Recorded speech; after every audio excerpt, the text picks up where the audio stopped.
Nakausap po natin si Police Superintendent Aldrin Gonzales, tagapagsalita ng PNP SOC Sergeant. Magandang tanghali po, Superintendent Gonzales.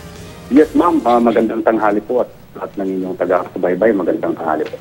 Una po sa lahat, kumusta po yung pagtugis natin sa mga suspect sa likod ng pagsabog? Natukoy na po ba natin yung kanilang pagkakakilanlan, sir? Well, maganda ho itong takbo ng investigation na ginagawa ng IPG Overseas. In fact, ay pinalabas na ho tayong picture ng dalawang suspect na nakapture doon sa CCTV ng mall doon sa pinangyarihan ng AD Plus.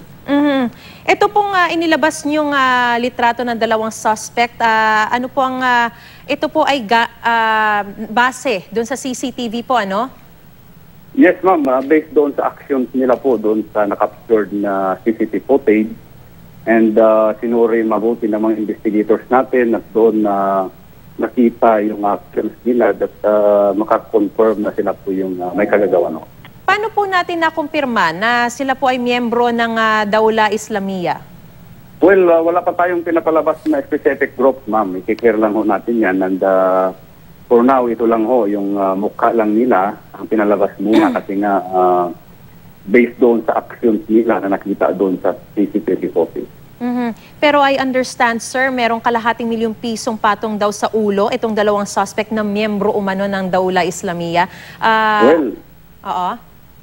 Well, ma'am, may pronouncement po ang local government unit ng Cotabato City kagabi during the first call na magbibigay sila ng pabuya o reward doon sa sino mang makakapagturo ng identity o kinaroronan po ng mga pictures na pinalabas.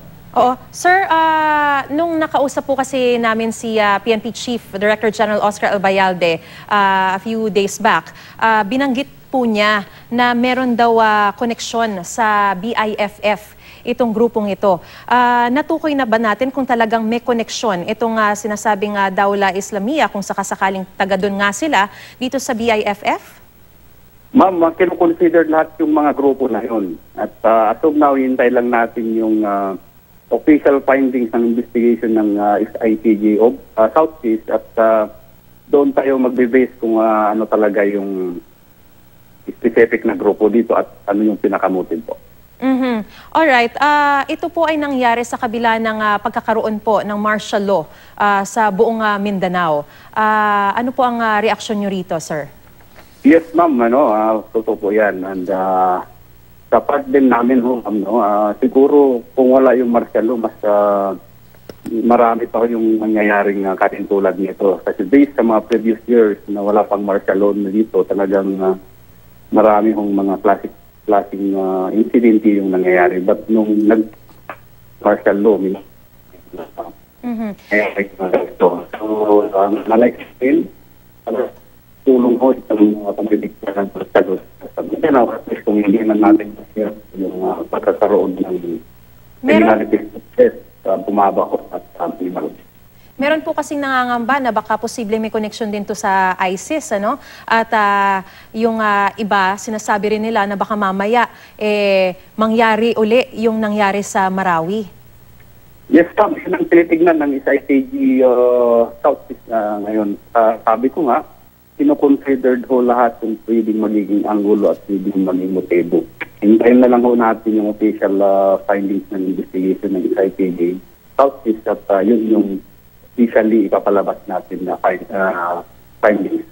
Pwede nyo lang po kaming bigyan ng background nitong Daula Islamiyah. Bagamat sinasabi nyo po na hindi pa talaga tuluyang tukoy na sila nga yung grupo. Pero hindi kasi masyadong naririnig po ito eh. Pero ano ba ang background itong Daula Islamiyah na ito?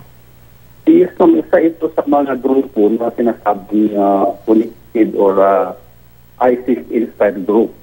And ito yung mga isang gumagalaw ho dito sa region natin.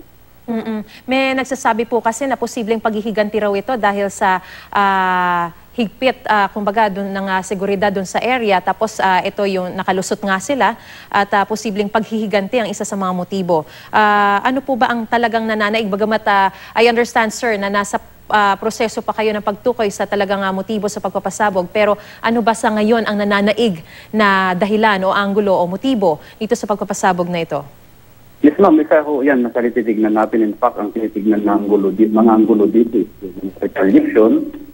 Kasi nga, nagsunod yung operations ng mga PNP and AFP dito sa area natin. Isa din yung upcoming na BOL 26 kasi nga mayroong gusto at mayroong ayaw. So, at iba pang mga motibo. Hindi lahat, as of now, hindi pa talaga ma-specify kung anong pinakamotibo. Oo, hindi niyo po mabanggit pa yung sinasabi niyong iba pang mga posibleng motibo kahit na sabihin natin na hindi pa talaga tukoy, pero ano yung mga iba-iba pang mga tinitignan niyong anggulo? Well, tinitignan din nung una yung isang extortion, basta yung extortion na motibo, basta parang medyo malabo yun kasi wala din yatang reported na extortion na umabot sa South Sea. Basta isa rin yun nasa tinitignan ko. Alright, gaya nga po ng binanggit ninyo, dahil nga sa paghihigpit ng seguridad at sunod-sunod ng mga operasyon, posibleng isa sa mga motibo ay yung paghihigante. Kung sa kabila po nito ay nakakalusot po yung ganitong mga insidente, paano po natin ma-assure yung seguridad sa lugar at na posibleng hindi ito mag-spill over hanggang dito sa Metro Manila, sir?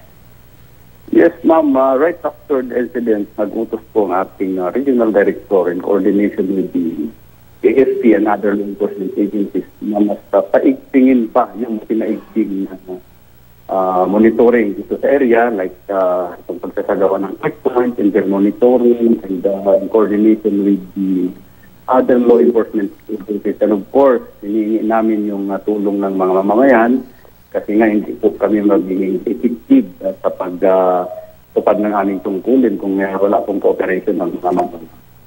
Huli na lang, sir, meron kasi kayong pabuya doon sa mga kapagbigay ng impormasyon. Meron na po bang lumapit sa inyo para makapagbigay ng impormasyon tungkol dito sa dalawang suspect na ito? At kung wala naman po, paano po ba sila makikipag-ugnayan sa inyo para makapagbigay ng mahalagang impormasyon tungkol dito sa mga suspect na ito? Well, LGU po yung nagbiktima, local government unit po ng Cotabato.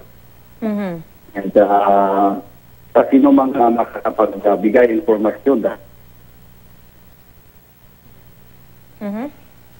Alright, mukhang naputol po ang ating linya ng komunikasyon. Yes, sir? LGU po, ma'am, yung nagbigay ng pabuya po. LGU po, local government LGU. unit ng Cotabato. Pero kung sakasakali na merong magbibigay na impormasyon, lumapit na lamang po sa Cotabato City PNP, no? Yes, sir? ma'am. Alright. Sa pinakamalapit na mga police stations. Maraming salamat po, PNP Region 12 PIO Superintendent Aldrin Gonzales. Magandang tanghali po sa inyo.